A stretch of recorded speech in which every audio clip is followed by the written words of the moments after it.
Hello friends, today we are going to start a new topic on sequential circuit. First we will learn what is sequential circuit. Sequential circuit consists of combinational circuit and memory. Combinational circuit, now we need to understand what is combinational circuit, and when we will make a sequential circuit, what is the purpose of a memory. Now if we discuss sequential circuit, in sequential circuit output depends on the present input and the previous output. So for a sequential circuit, output of the sequential circuit depends on the present input. What are the present input? Depending on that, output will change. Not only that, it depends on the previous output. So we required a memory. Okay. Now first we have to understand what is the combinational circuit, because sequential circuit consists of combinational circuit and memory. Combinational circuit, in combinational circuit output only depends on the present input. So whatever the input, present inputs are there, depending on the present input output will change.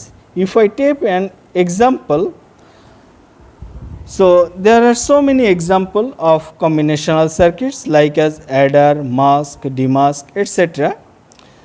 Now if I take a adder, now two input, there are two inputs, and so there will be a sum and a carry. So first if we find at a instant of time when two inputs are 0 and 1, then depending on these two the output will change. If two inputs are 0 and AND, we know the summation of these two input will be 1 and carry will be 0. Now if we change the inputs, now if we take the inputs 1 and 1, then what will happen? The output will change.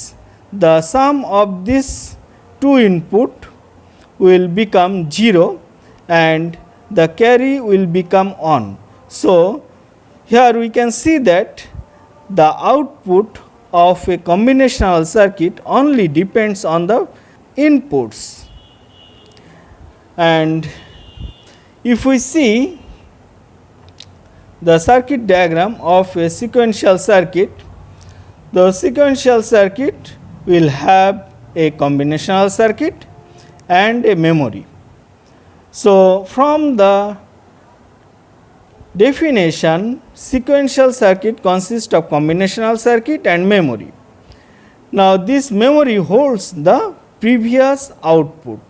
So the output, it depends on the present inputs and the previous outputs. Now this previous output will be fed back to the input, and this previous output will be stored somewhere, so we required a memory. So the previous output will store in a memory, and after that the new input, when the present input will come, depending on the present input and the stored previous output, will decide the output of the sequential circuit. Okay. Now let us discuss the sequential circuits. Now sequential circuits mainly two types: synchronous sequential circuit and asynchronous sequential circuit. Synchronous sequential circuit, whose behavior can be defined from the knowledge of its signal at discrete instant of time.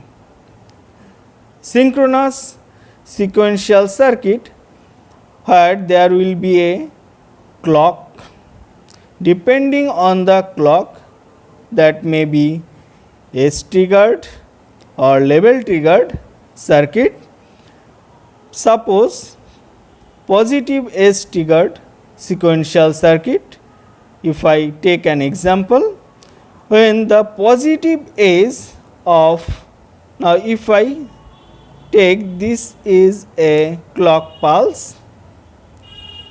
Now if I consider a S triggered, positive S triggered sequential circuit, synchronous sequential circuit, when the positive edge will come, then the output will change depending on the present inputs and the previous output. In case of asynchronous sequential circuit, their output will not depends on the clock. In that case, output depends upon the order in which its input signals change and can be affected at any instant of time. So, asynchronous sequential circuit that is not synchronized with clock. In synchronous sequential circuit, the output is synchronized with clock pulse. Now, if I take an example of an asynchronous circuit, that is SR-less. SR-less is a basic storage element. Now, SR-less can be divided in two parts, that NOR SR-less and NOR NAND SR-less. In the next class, we are going to discuss regarding the SR-less, how they work. SR-less is the asynchronous sequential circuit. We will discuss this in the next class. Thank you everyone.